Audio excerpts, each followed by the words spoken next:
Hello guys, good evening.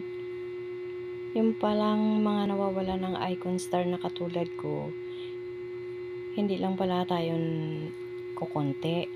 Marami pala tayong nawawala ng icon star. Kasi nga, siguro nag-update si Meta. Hindi lang siguro, sigurado update na naman siya.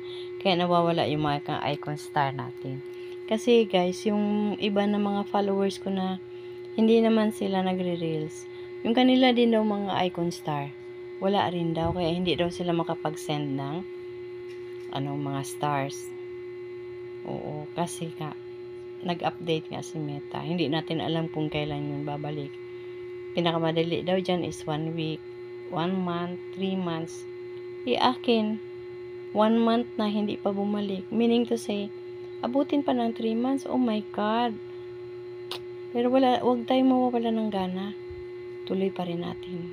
Lalo na ako, titingnan ko pagka na-unlock ko na yung 60,000 minutes kung anong mangyari. Kung may mangyari, may mangyayari. Kung kikita na, kikita na. Thank you. Thank you guys for watching.